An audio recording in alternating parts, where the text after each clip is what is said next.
করতে আপনারা তাদেরকে সহযোগিতা করুন। যাদের আবর্জনার কাছে টোটো ফোটো আছে টোটোগুলো কিন্তু সরিয়ে দিন, যাতে আবর্জনাগুলো চোখে পড়ে এবং তারা সংগ্রহ করতে পারে। সকলকে সমিতির পক্ষ থেকে একান্ত অনুরোধ করা হচ্ছে আপনারা আমাদের সহযোগিতা করুন, করে এনাদের যে প্রক্রিয়া সে প্রক্রিয়াটাকে সাফল্য করুন। ধন্যবাদ।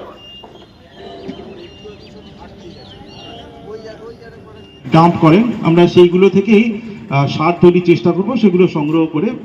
এবং একই সঙ্গে প্রত্যেকটা দোকান যারা আছেন এবং অন্য যারা যারা রয়েছেন, ছোট বড় যত দোকানদার আছেন, এখানে যত মানুষ আসা যাওয়া করেন, সেই সবাইকে অনুরোধ করবো তারা যেন কেউ সিঙ্গেল ইউজ প্লাস্টিক, মানে একবার ব্যবহার করে যে প্লাস্টিক আর ব্যবহার করা যায় না সেরকম প্লাস্টিক যেন কোনো অবস্থাতেই ব্যবহার না করেন।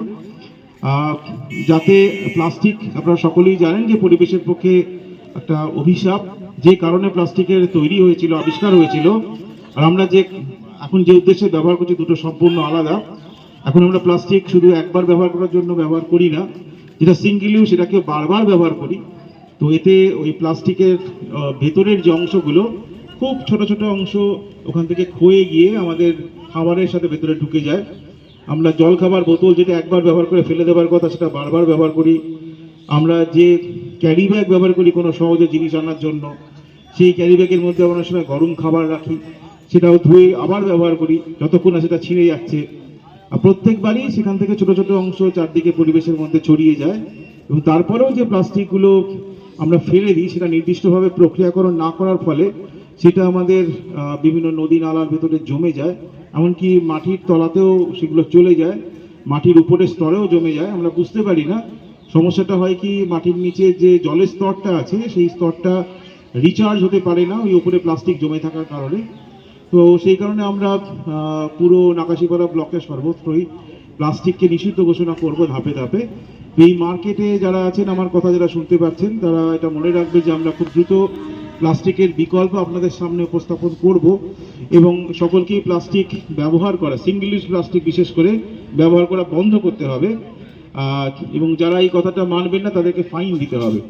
সুতরাং আপনারা এখন সিঙ্গেল ইউজ প্লাস্টিক যেগুলো আছে সেটা ব্যবহার করবেন না। আর যে কোনো প্লাস্টিক ব্যবহার করার পরে নির্দিষ্ট জায়গায় ফেলবেন। এই মার্কেটে বিভিন্ন জায়গাতে খুব তাড়াতাড়ি আমরা প্লাস্টিক ফেলা নির্দিষ্ট জায়গা করে দেবো, কাউন্টার করে দেবো, যাতে সেখানে আপনারা প্লাস্টিক ফেলতে পারেন। আর এখানে আরও কিছু মানে পরিকাঠামোগত সমস্যার কথা আমরা শুনলাম, সেটা ওই বাজার কমিটির সাথে আলোচনা হলো। সেগুলো আমি একটা লিখিতভাবে আমার কাছে জমা দিতে বলেছি, সেগুলো আমরা ইন্টারভিউ করব, যাতে এখানের এই পানীয় জলের একটা সমস্যা রয়েছে, প্লাস শৌচাগারের সমস্যা রয়েছে, সেটা যাতে দ্রুত মিটিয়ে ফেলা যায়। তো বাজার কমিটির পক্ষ থেকে যারা আছে তাদেরকে অনুরোধ করব তাদের পক্ষ থেকে তাদের ভাবনা ব্যক্ত করার জন্য। এরপরে আমরা আমাদের অ্যাক্টিভিটি, আমরা একটি জায়গাতে কিছু আবর্জনা পরিষ্কার করার কাজে হাত লাগাবো। বাজার কমিটির পক্ষ থেকে যারা আছেন সেক্ষেত্রে